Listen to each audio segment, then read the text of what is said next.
where voices rise, stories shine, and purpose meets the world. Welcome to the crew. Come on in. This is where it starts. We are the change. We are the change. Right here in our heart. Welcome home, welcome through. There's a place for you. The crew around the world, lifting every voice too. We make space for the voiceless, hope for the undeserved. Real talk, real stories. Every voice deserves to be heard. Streaming live, we on the move. Facebook, Twitch, Kick, YouTube. From the mic to the nations, we build transformation. Change begins with us. Faith, purpose, power, trust. Seen around the world tonight. That crew shining bright. Come on in, and this is where it starts.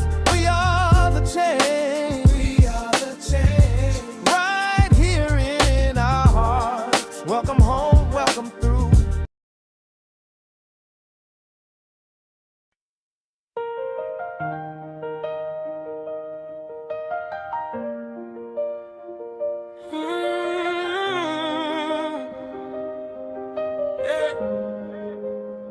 She's got a story written deep within her soul.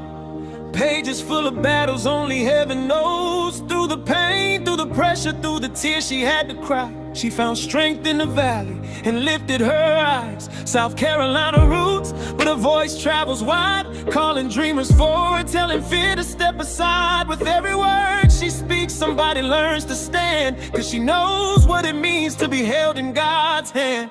R&B.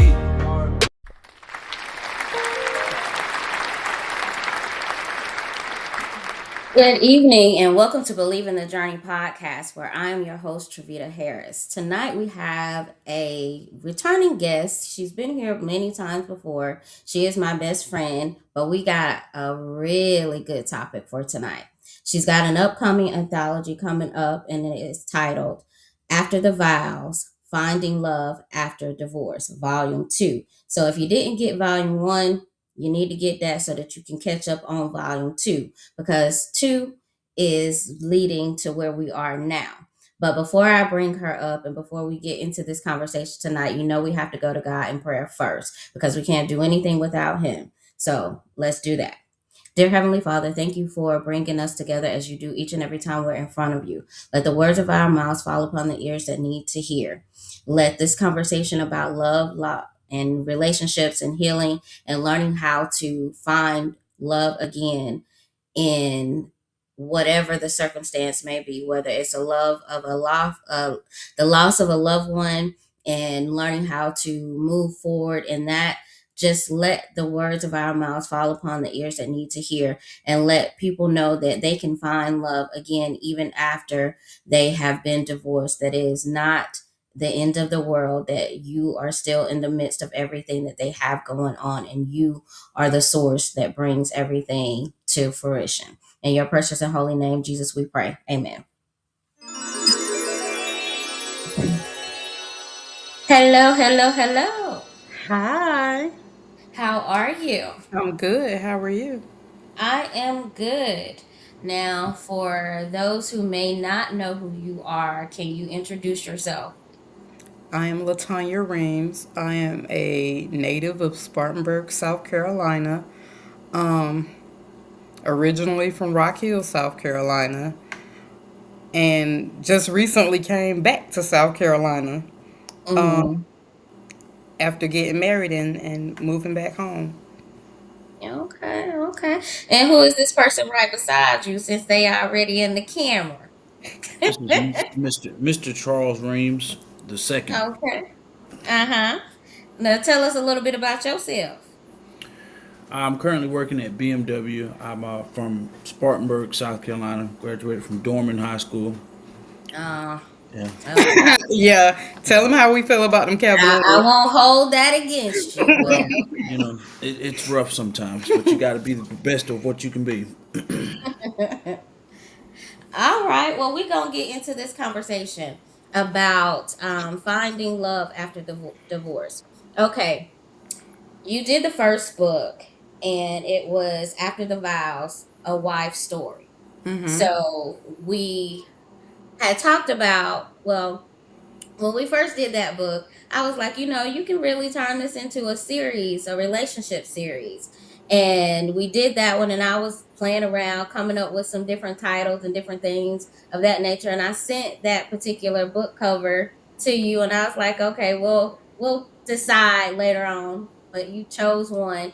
And so we just left it at that. But life has a way of showing up in the real world when Right. you're going through certain Right. things.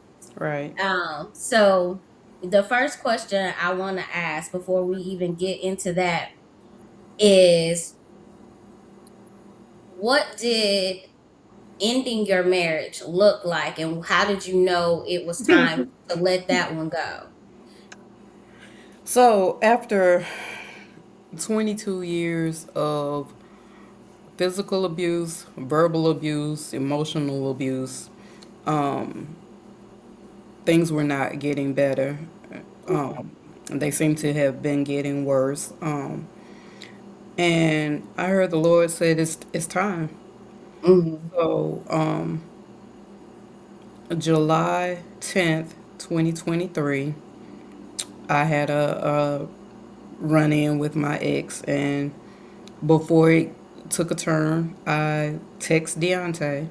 Mm-hmm. I asked him to come and get me. I didn't start packing clothes until he got there.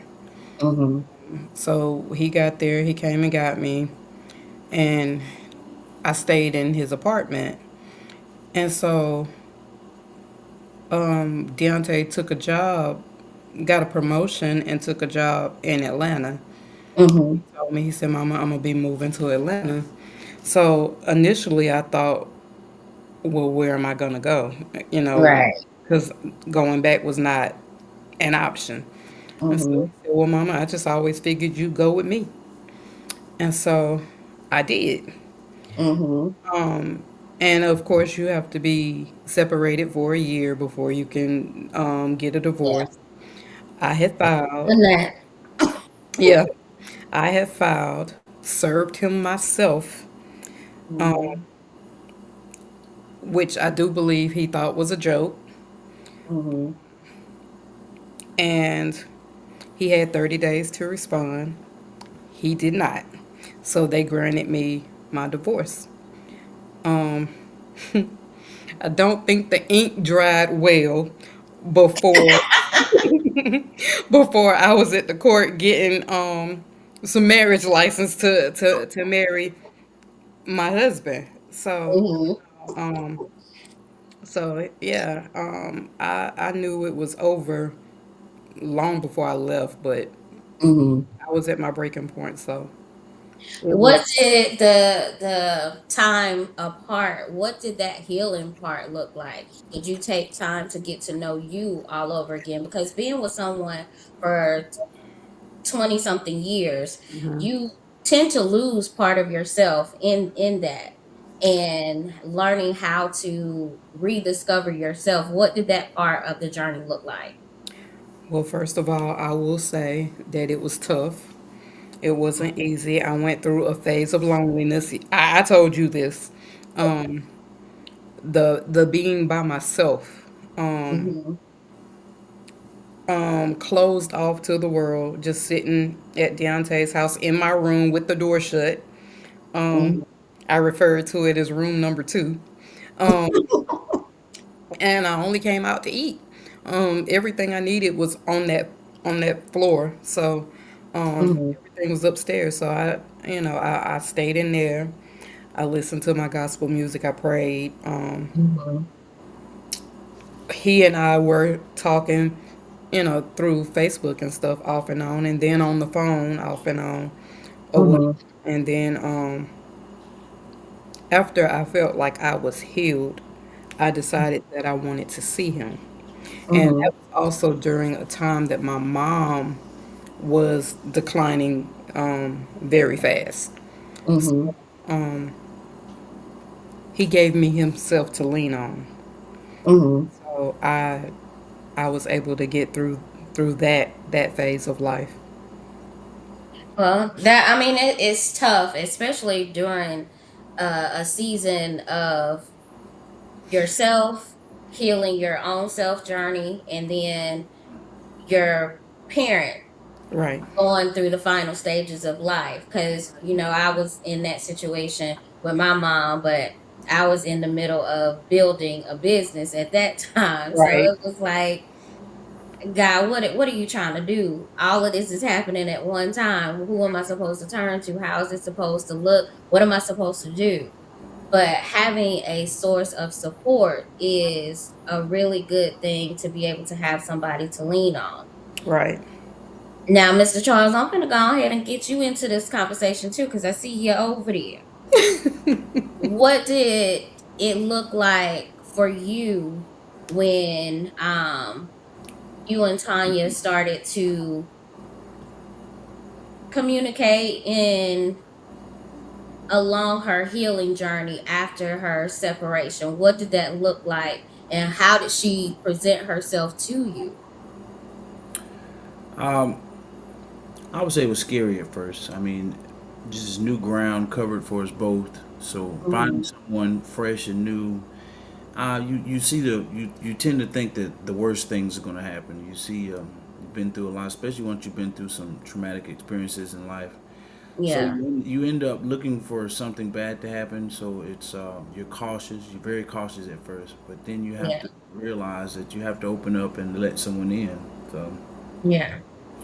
That's very true. You can't be so closed off, and you can't punish the new person for what the old person did. Right. And I think a lot of times in relationships, especially when they have been a long term relationship, a marriage, so to speak, when you've been with someone for so long and the things that they may have done or said to you, they're still new and fresh, and you pay attention to patterns and you pay attention to things, and you're like, this is a red flag, but then it's really not a red flag. It's one of those things where it's like, okay, this is a personality trait that they have that I technically have to get used to learning this person all over again, because this is a new person. And so you got to learn yourself, and you got to learn how to set new boundaries. Things that you tolerated in the old relationship, you know that you're not going to tolerate in a new one.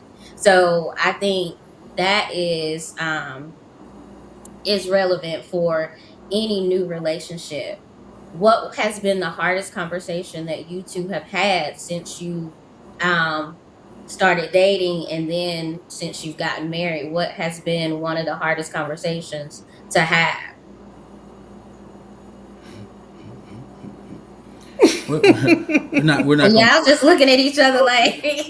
No, we're not going to put all that out there like that. But we can touch on a few things. Now, I don't want to get like all in the personal business, but I do want to know, because there are people who are going through this as well, and they need to know that it's okay to have those hard conversations and how to get through it without it turning into an explosive argument, Right. because not everybody knows how to communicate with each other.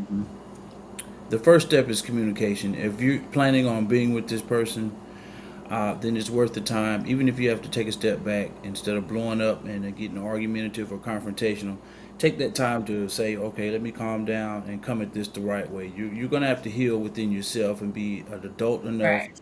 to have a conversation, whether it hurts or not. So, yeah. That's absolutely true. So, what has been the hardest conversation that you two have had since you started dating, and now you're in a new element of newlyweds being married? I'll say for me, the hardest part was explaining my disability, explaining my spina bifida and the hydrocephalus. Just because I had vowed that I'd never explain that to another soul ever again in my life. Hmm. But here I am, explaining the ups and the downs of it, and just sharing that part of my life that it's hard. It's hard for me to talk Yeah. about from time to time, but he's made it easy for me. you know, I'm the queen of being in the hospital. So Uh-huh. he's seen a little bit of that since we've been married, and he stood by my side. And um, I will say what stood out the most when he took me to the hospital. They took me to the back. They said that they were going to uh, get some blood. Mm-hmm. I was back there just a little bit too long for his liking, so he came looking for me. Mm-hmm. And I'm talking to this nurse, and she got IVs in both arms. And I'm talking to her, and I was like, I'm looking, I see him walk by. I said, wait a minute. I said, that look like my husband. I said, I know that bald head anywhere. And so as we got up, when she finished to take me to my room, he was standing at the nurse's station. And I was like, see, I told you, I know. I said, that's my husband. But but yeah, just to go back to what you were saying, the hardest part for me was explaining the birth defect, because not Mm-hmm. everybody gets it and not everybody wants to. You know, Right. sometimes you can explain something to somebody and it's tunnel vision. You know, so Yeah. And if they don't like, you don't, especially for yourself, Dee Dee, me, we don't look as if there's something wrong. right, And so it's like an invisible illness. And so most people think that being sick, you have to look a certain way. right, It has to fit in a certain box. And when it doesn't, they can't understand. Well, you don't look sick. Why you doing all of this? Why you saying you need this? And it's like, yeah, I don't look sick every day, but my body tells me that I'm sick. You right, know, I feel the pain that I feel. My body does weird things sometimes. There's no rhyme or reason to the things that it's gonna do. One day is good, and it can be within a couple of hours with my condition. And that's a hard thing to explain to somebody. So I can understand that. Charles, what was the hardest conversation you had to have with Tanya? Uh, Telling her about my past and being open and honest about it. Hmm. That can be a tough situation, but when you truly love each other and want what's best, those hard conversations can happen and they can bring you closer if you're willing to be open and honest. And I think a lot of times, most of us, we're afraid to do that because of the prejudgment or the situations that have happened prior to it. Keeps us, well, if I told the last person this and they used it against me, and they're probably going to do it the same if I tell them. But right, if you go through life thinking that everybody is the same, you're not going to be able to receive the love that God has out there for you in that space, you know. So we have to be honest with ourselves, not just with ourselves, but with our partners as well, to know that it's okay to be open. It's okay to be honest. It's okay to be vulnerable. It's okay to take baby steps. It's okay to do those things. So, next question I got is basically when it came down to actually getting your divorce and getting that final paperwork, what did that feel like for you? it felt like freedom. I can agree with that because when I got mine, honey, I jumped up and down. Okay, baby. I was like, I am gonna celebrate this right here because it took so long to actually get the divorce. And Right, so I ended up having to go through so many things, so much turmoil, so much just foolishness just to even get my divorce. So right, when I finally got the divorce, even though like mine, like it wasn't final because we had our hearing and everything, and then I still had to wait an additional, I want to say, 2.5 months before I got my final divorce decree in the mail because we had the hearing, but it wasn't finalized until the judge had signed off on it. So it was like, nope, you ain't free yet. You can't go get married right now. You gotta wait. And I was like, Lord Jesus. So our divorce hearing was June the 10th. I didn't receive my final divorce papers until August the 14th. Wow. Yeah. And so it was like life was still kind of on hold for me. And Mm-hmm. so going through the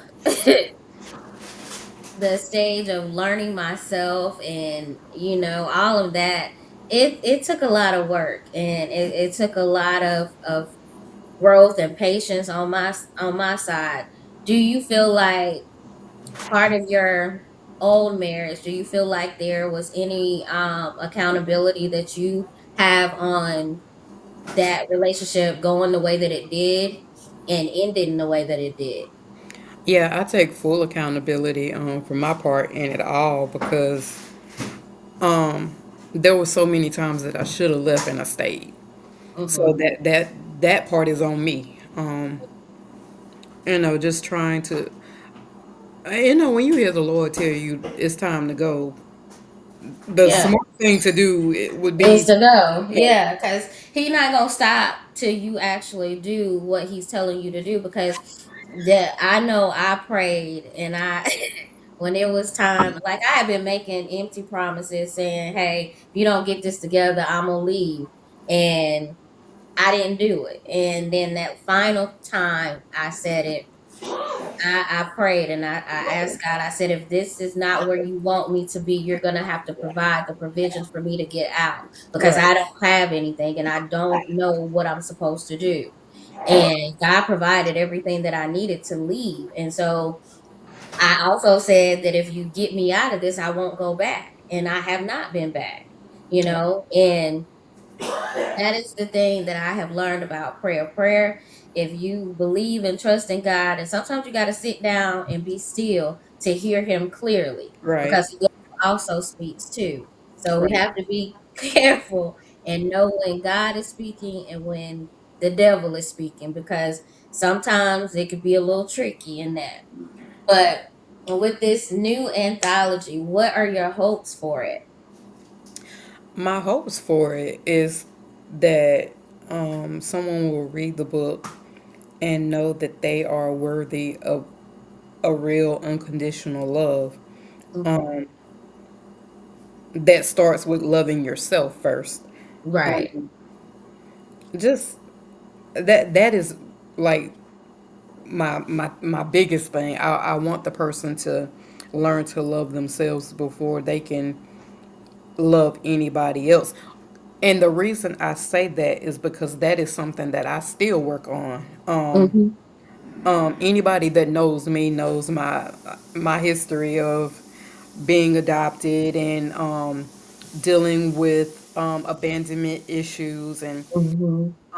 just going from a household where I felt unworthy into a marriage where I felt unworthy Hmm. and was treated as such. Yeah. It's kind of hard to, sit inside yourself and say, hey, I am worthy. I do Yeah. deserve a love that's soft and that's created by God Hmm. first and foremost. So that's what I want for the book. Yeah, I agree with that. Once you learn what self love looks like, feels like, sounds like, and you can really and truly appreciate, and you can also set stronger boundaries for yourself Right, in that space. But right, if you don't know what that looks like, you're not going to know when to say no, when right, to stick to your no, right, and how to set those boundaries because you're willing to accept anything that anybody gives you because you feel like that's all you're deserving of. right, But knowing when to walk away from somewhere, when to walk away from anything that is not serving you in the way that it should, it's okay to know that, hey, I've been there, done that, seen the show, got the tickets, got the T-shirt. I don't want it. Right. I'm gonna go on and exit stage left because this no longer serves the purpose in which I am right now. And Right. so I think that this book, Finding Love After Divorce, some people feel like once you've been divorced that no one's ever gonna find you attractive, that you can't find love again, and that everybody out there is not worthy. And Right. the dating pool, yeah, it might be a little infestation of foolishness out there. Right.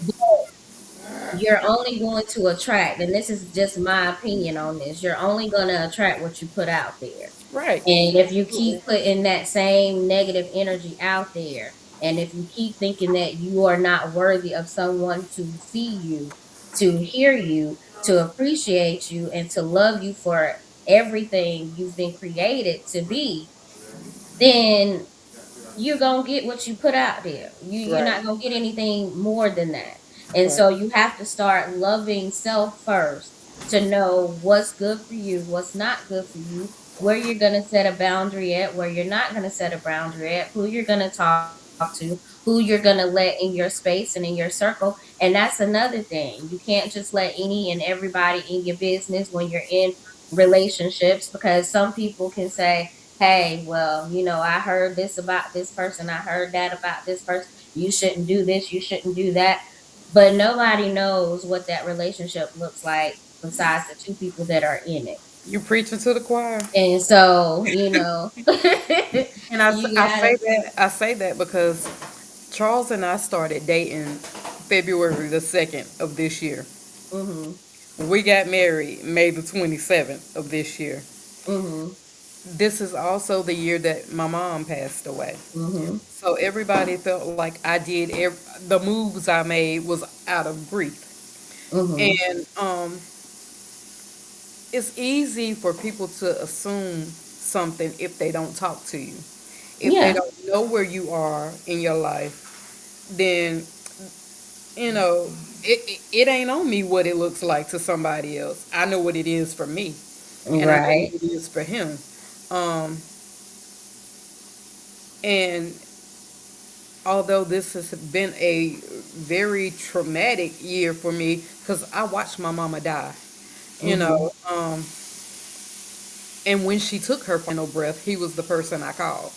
Mhm. And he was there for me, even if if he wasn't there physically, because he was in Georgia, and Mhm. you know, but I was able to lean on him, get her situated, and get her arrangements handled and all of that done in peace. I wasn't, Mhm. you know, scrambling trying to figure out how I'm gonna do this, and because he walked me through it. Um, Mhm. he hasn't experienced anything like that because his both of his parents are still here, thankfully. Um, Yeah. but just being able to hold my hand through it Mhm. is meant more to me than anything. Right. And people can always say what they want to say from the outside looking in. Right. And it's easy to make judgment based on the last chapter, which is why I made that little post I did the other day. I don't know if you've seen it, but I made a post and it was basically talking about the new terms and conditions. I It's a saw it. $35 reconnect fee because the person that you knew before, that No person no longer there. longer Right. exists. So the new version of me, you're gonna have to get to know me again. And if you're not willing to go with the new terms and the new conditions, then you're gonna stay on the outside. Right. And there's no, I'm not being funny, I'm not being mean, but the last person you had access to, she don't live here no more Right. you know. So since she don't live here no more, you got to get updated on the new terms and conditions. That's just like if you got a new phone You or got new to service update or it. something, yeah, you got to update. You got to get Mm-hmm. the newest information about it, and you got to go with the new terms and conditions, or you just Mm-hmm. don't be bothered with it. You got to And let that Android go and get that iPhone. now I'm not going with no iPhone. I'm at Team Android till I die.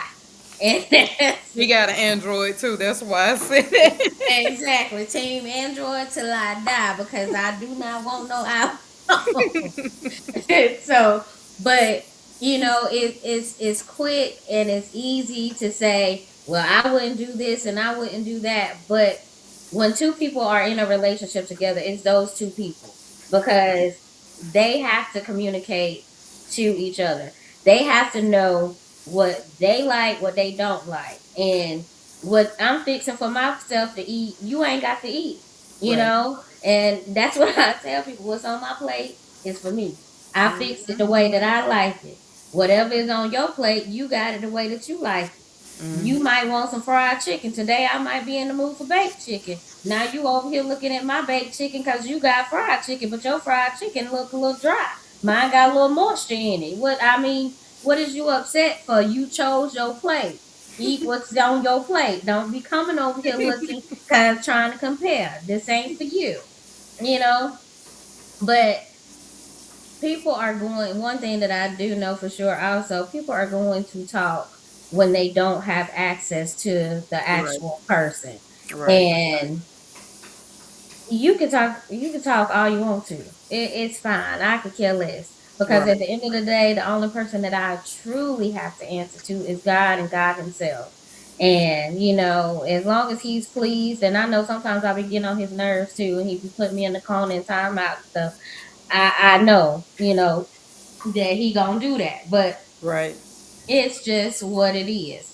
But this book is going to touch people in ways that I think they know that they don't have to stay by themselves because you hear all these different foolish conversations on these different podcast platforms where men are saying this. Well, I need my woman to submit to me, and this is what it says in the Bible. But the Bible also says, love your wife as Christ loved the church, not just submit to me, and that's it. But that's the What thing are with they? people. That's the thing with people. People choose Bible verses that fit their situation at that Mm-hmm. moment. Um, Yeah. and then if we're being 100% honest about it, they get the whole verse wrong just to just to put out that one little piece that justifies their What they want. This right, is justifying their want. right, It's not justifying a need or anything because needs are necessities. You have to have those things to right. move forward. But they're quick to say, I need my wife or my partner to submit to me. And then you got some people that says that, relationships are 50-50. Relationships are what you make of them, Mm-hmm. what you put into it, how you want it to go. If your spouse wants you to be at home, taking care of home, and they out doing everything to make sure that the finances are taken care of, that's a relationship and that's a boundary that you guys have set and established in your household. It has nothing to do with anybody else. And so somebody might say, well, um, my husband cooks all the meals. Well, somebody might say, well, the wife is supposed to do all the cooking. Well, that may be at your household, but in my household, that's not how it goes. Let me Now, just say this: my husband is Chef Boyardee up in this piece.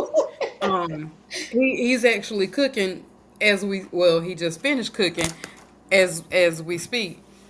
And look, he got a plate. what you got on the plate, girl? I see some mashed potatoes. No, that's scrambled eggs. Oh, y'all having breakfast for dinner? Yeah, we having breakfast. We got sausage and we got toast. But yeah, he does that. But I say that to say, that's his pleasure. That's what he likes to do. He likes to cook. It gives him peace, and that's his And thing. see, that's my thing. However, I love to cook. You know me, I'm gonna cook something down. however, he works.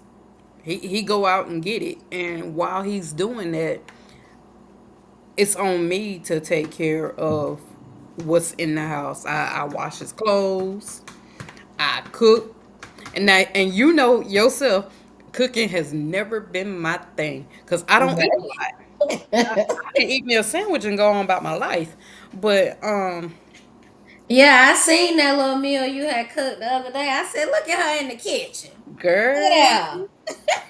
I'm gonna make sure my husband eat. I am. I I am. said, look at her in the kitchen. Now, one thing I can say, now, only thing in this house Dion is allowed to cook is breakfast. That's it. He can't cook nothing else. Yeah. I'm not, no, baby. That's all right. Don't do my brother-in-law. Listen. He is the breakfast. Breakfast is his thing, and I'm good with the breakfast. Oh, that's good. I I haven't tried anything outside of that because he quick to microwave something, and I'm not a microwave kind of person. Right. I'm a prepare from scratch kind of person. Mm. So that is my cooking. That's my thing. Stay out my kitchen, sir. Don't be in there messing with stuff. That's 'Cause, my fortress. yeah, don't do that. Just Mm-hmm. I got you. You do that. But leave my pots and pans alone. That's not your space. That's not your ministry. Okay, Right. that's not yours. so Right. so stay out my stuff. But you know, he will. I will say that he is truly going to make sure that everything is taken care of, and I don't have to want for anything. Um, he's very supportive of whatever I got going on. He may not understand half of it. And Right. he quick to say, I don't know nothing about what you're talking about, especially when I'm talking about my podcast, doing my editing for my books and stuff like that. Mm-hmm. And he'll be interested, but then he'll be like, okay, I don't know nothing about none of that. Cause I was talking to him about a book that I'm doing for someone else, but stuff with their book is not meshing very well. And so I was telling them I have to have a conversation with them about what's happening. He was like, yep, I don't know nothing about what you're talking about, but it sounds good. Mm. I'm like, yeah, it does sound good, but it's just one of those things. And that's just like with what he does. I don't know nothing about security. That ain't my forte.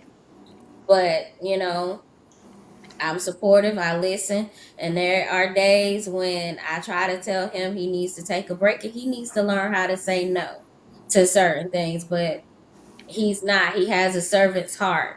And so if he can, he will. And he does. And, as his spouse, it's like, okay, you're gonna need to take some rest. You need to rest. You can't work yourself to the bone because we had a birthday party for his niece to go to last weekend, and he had to work one job, and he got off that job and went to his other job. He literally worked 24 hours, Oh, and wow. yeah, and still came home, and I think we went to breakfast or something after that. And I was like, okay, look, that's too much. That's just too much. But he still, if it happens again, he's still gonna show up. He's still gonna do it. So finding the right person that not only compliments you, but helps you complete the assignment that God has given you is very, very important. And so you have to make sure the people always talk about being equally Equally yoked. yoked. Yeah. But at the same time, God will place somebody with you that is going to challenge you in those unhealed spaces. Right. And knowing when those spaces are unhealed is where those tough conversations come from.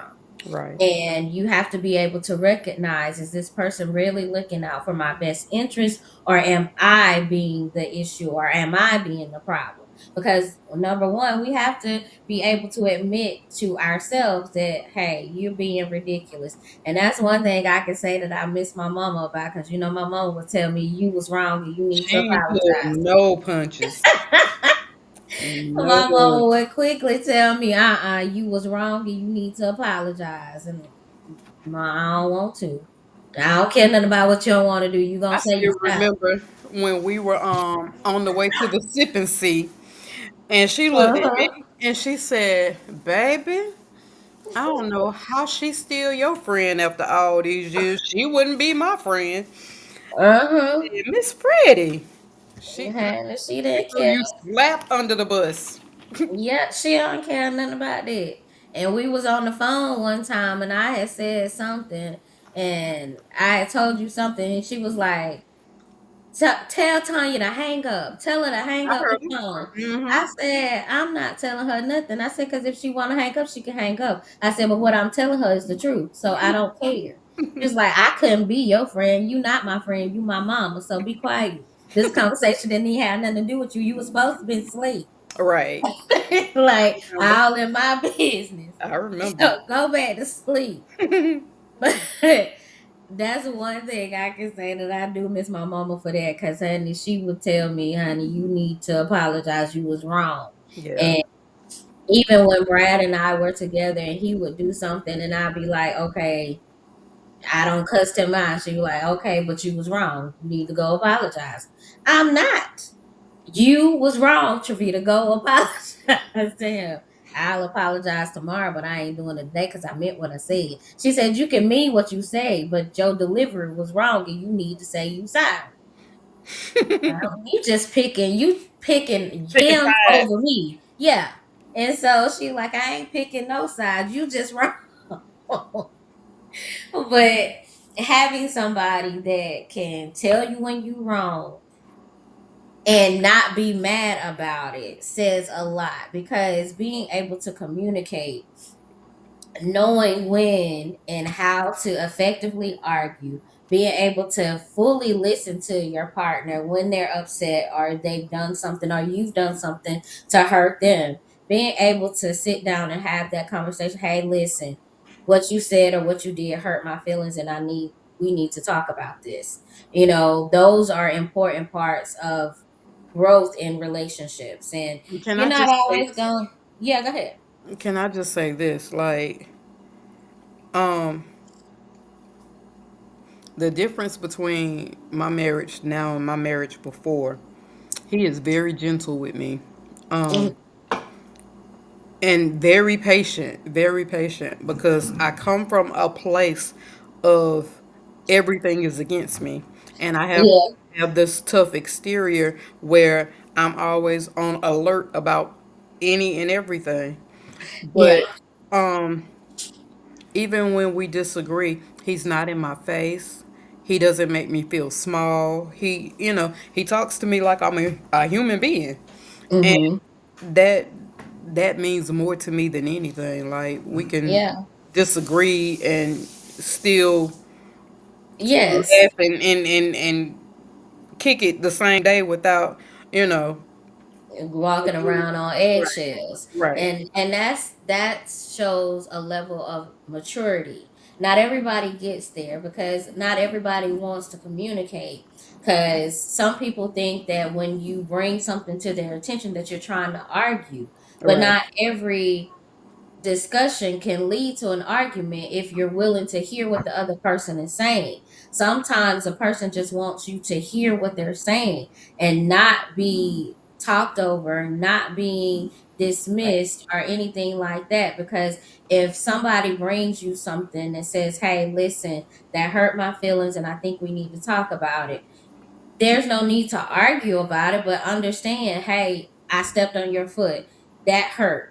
Okay. You don't get to tell me that you stepping on my foot didn't hurt me because Right. you didn't feel it. You caused the pain, but you didn't eliminate the pain. Right. And you can't tell me that it didn't hurt me. So I need you to hear me. So being able to have somebody that you can actually talk to, that hears you and that is willing to help you through whatever it is that you're going through. That's important. And that's an important part to have in a relationship and to find in a partner.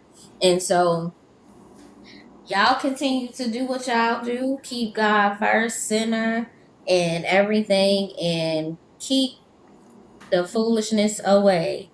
Stop, you know, letting people. Cause I know how you are, honey. You'll let something get to you in a heartbeat. I'm working And on that though. Don't look at me like that. look, I looked at See? it the same way. So Y'all both just looked at me the same way. It's funny. I'm gonna need y'all to back up off me. Back up. absolutely not. But Because I mean, I'm a work in progress. I come from a place where um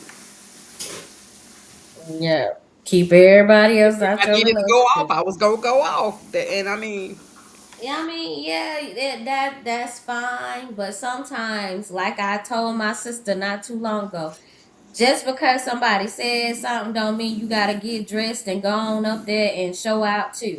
You ain't got to put your clown suit on to show out with them. Let them be the fools at the circus by themselves because that don't need no audience at all. So just because somebody's saying something or doing, you know what your situation is. You know what you're dealing with. So responding to foolishness and outside naysayers is pointless right, because what you're doing is your business.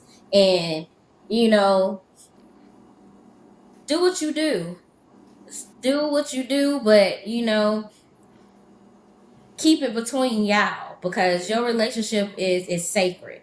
And anytime you can allow somebody to come in and then just start talking and saying this and saying that, and now you don't got all bent out of shape, and now you got a little attitude because you don't seen something on the Facebook or the Twitter or the Instagram or whatever it is, and now you all beside yourself, and it's pointless. That ain't got nothing to do with nothing. And right, so it's like you living in the relationship. They on the outside looking in, wondering where they relationship coming from. They right. ain't even in one. And a lot of single people got a lot to say about married folks, but they still single. And them be the people that you don't even need to be taking advice from or listening to at all because they by themselves. So it's just pointless. I don't understand that. You Hallelujah, can't talk to somebody. me about a single person's business because they ain't got nothing to do with me. Right. Because I got somebody I gotta be mindful of when I'm making decisions and be considerate of because I'm a representation of him and he's a Absolutely. representation of me. And so if we're going to be, I don't want to put him in a compromising position that he doesn't know anything about. And I hope that he wouldn't put me in a compromising position that I don't know anything about. Right. But your business is your business. You and God and him. And that's it. Those are the only people that's supposed to be in that relationship. If y'all not talking to each other and talking to God every day about what y'all need to do and build together, everybody outside of that, they shouldn't know nothing. They shouldn't hear nothing. They shouldn't see nothing. They shouldn't speak nothing unless it's positive. And anybody that was not part of the ceremony ain't got nothing to say. Ain't got nothing to Not a say. word. Not a Because you word. want people who are going to pour into you and not take away. Like I gave you that analogy years ago with the colander. You sitting up there trying to fill that colander up, but it's got so many holes that it will never fill up. You can't have somebody in your space that's not willing to plug those holes so that you can actually obtain the water that's being poured there. So if you ain't got nobody that's willing to actually help you plug those holes and to keep what God is flowing into this space, then get them people away. And it don't matter how long you known these people, whatever. Keep them away from your space and keep them out of your ears and keep them away from what God has joined together. You know, I ain't trying to preach about nothing, but I'm just saying. Um, I'm ready to pass the collection plate. it's just one of those things you just gotta be willing to know what God has for you. And I'm happy that you have found your partner that loves you without any hindrance, without I any never, flaws, and you without. know, I'm in a place where I don't have to question anything about him. I don't have to question if he even has a motive, um, because he doesn't. You know, I'm safe. Um, I don't know if you saw the post that I had made. My mama used to worry about me, and as far as somebody harming me or whatever. I even in her death, I needed her to know I'm safe, I'm good, and like sometimes I feel like that man care more about my health than I do, and it's. Have you taken your pills today? Have you taken your vitamins today? How much water have you drink today? I mean, things that sometimes I don't even think to do.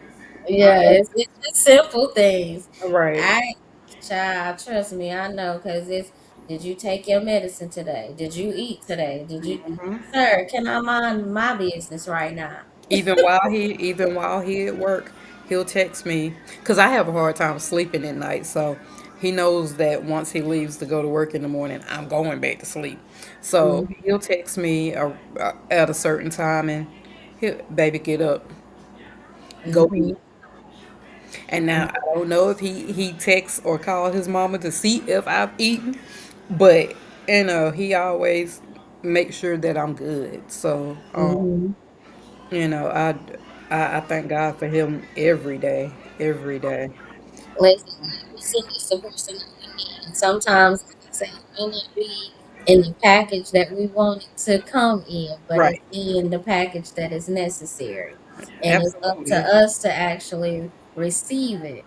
Yep. Because we can have visions and things that we think God has said, this is what I have for you. And we got a whole vision in our head, and that God, like, I didn't tell you that. You told yourself that this is what I got for you over here. You Mm-hmm. got to stop trying to do my job for me and let me do what I do all by myself. Right. So, you know, I'm just really happy. I can see the peace on your face. I can see the peace in everything that you do right now. And that's a good space for you because it hasn't been that way for quite some time. Right. And happiness and peace looks good on you. So stay in that space, Thank you you. know, because I see it, and I'm not big on making big posts and things of that nature on social media like You're that. not doing this to me, little girl. So and so I just want you to know that I do see you and I see the peace and I see the happiness on you. And what Charles at? Charles, baby, come here for a second.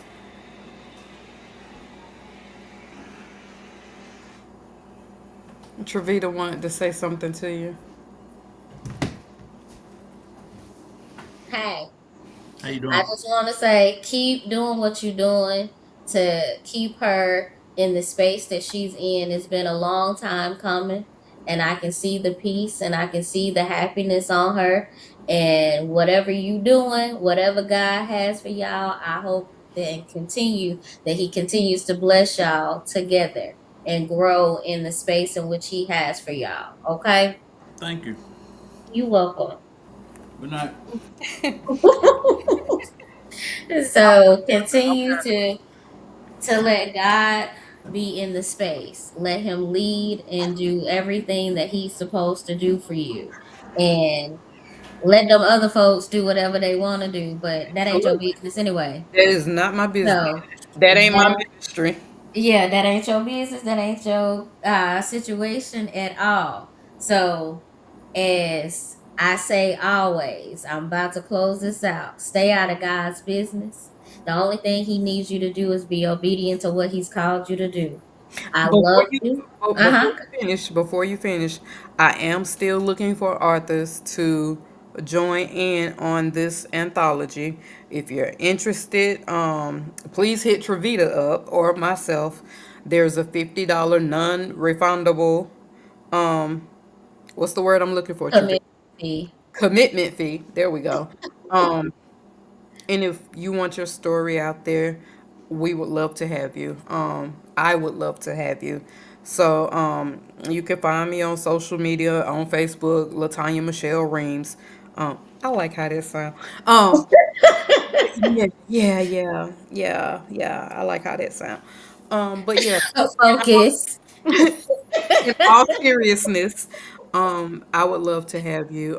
If you're interested in sharing your story of finding love after divorce, it doesn't necessarily mean finding another partner after divorce. It just means finding love after divorce. You could love yourself.